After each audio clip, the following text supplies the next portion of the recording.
Hello friend, welcome to our channel MCQ study box. Daily current অ্যাফেয়ার্সের class নিয়ে এসেছি। আজকের ক্লাসে আমরা দেখে নেব 5 ফেব্রুয়ারি 2024-এর গুরুত্বপূর্ণ কারেন্ট অ্যাফেয়ার্স।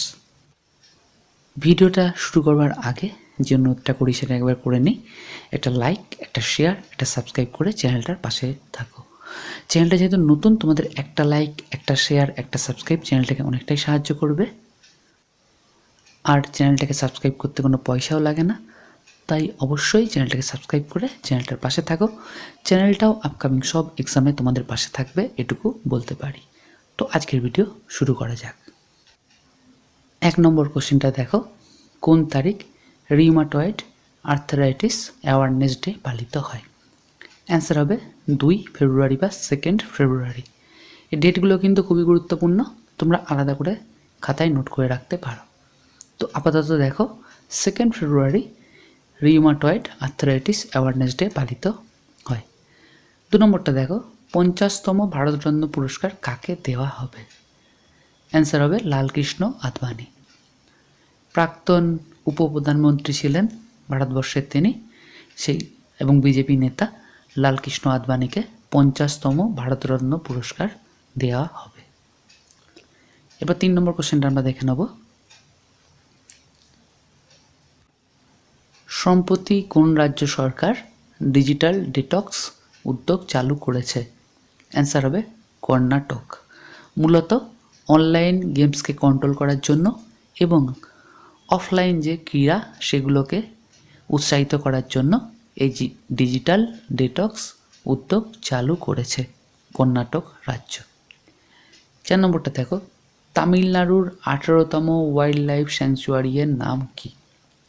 অ্যান্সার হবে Thanthai Periyar wildlife sanctuary. এটা কিন্তু সদ্য ঘোষিত তামিলনাড়ুর 18তম wildlife sanctuary. Very very important একটা কোশ্চেন এটা। এবার 5 নম্বর কোশ্চেনটা আমরা দেখে নেব। 5 নম্বরটা আমরা দেখব, ইউনিফাইড পেমেন্ট ইন্টারফেস বা ইউপিআই গ্রহণকারী প্রথম ইউরোপীয় দেশ কোনটি? অ্যান্সার হবে ফ্রান্স। এটা কিন্তু স্টার মার্কস দিয়ে তোমরা রাখতেই পারো, এটা কিন্তু অন্যতম গুরুত্বপূর্ণ একটা কোশ্চেন আজকের ভিডিওর। ইউপিআই গ্রহণকারী প্রথম ইউরোপীয় দেশ হচ্ছে ফ্রান্স। ভিডিওটা যদি ভালো লাগে কমেন্ট বক্সে কমেন্ট করে অবশ্যই জানিও এবং ভিডিওটাকে বন্ধুদের মাঝে শেয়ার করে দিও। 6 নম্বর কোশ্চেনটা দেখো, রাজস্থানের নতুন অ্যাডভোকেট জেনারেল হিসেবে কে নিযুক্ত হলেন? এর যেটা অ্যান্সার হবে রাজেন্দ্র প্রসাদ। রাজেন্দ্র প্রসাদ রাজস্থানের নতুন অ্যাডভোকেট জেনারেল হিসেবে নিযুক্ত হলেন। প্রত্যেকটা কোশ্চেন কিন্তু গুরুত্বপূর্ণ, তাই ভিডিওটাকে স্কিপ করে দেখো না।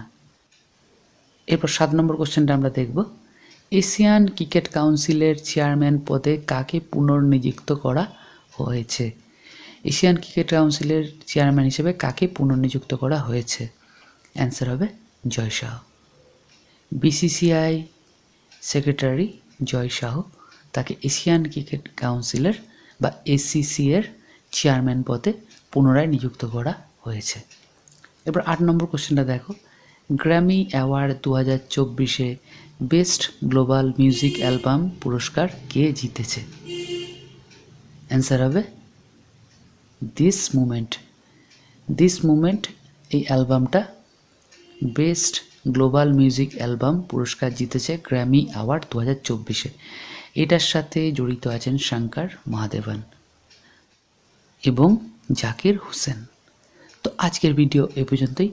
ভিডিওটা আশা করি তোমাদের ভালো লেগেছে, তাই ভালো লেগে থাকলে ভিডিওটাকে একটা লাইক করে দিও, একটা শেয়ার করে দিও এবং চ্যানেলটাকে সাবস্ক্রাইব করে চ্যানেলটার পাশে থেকো।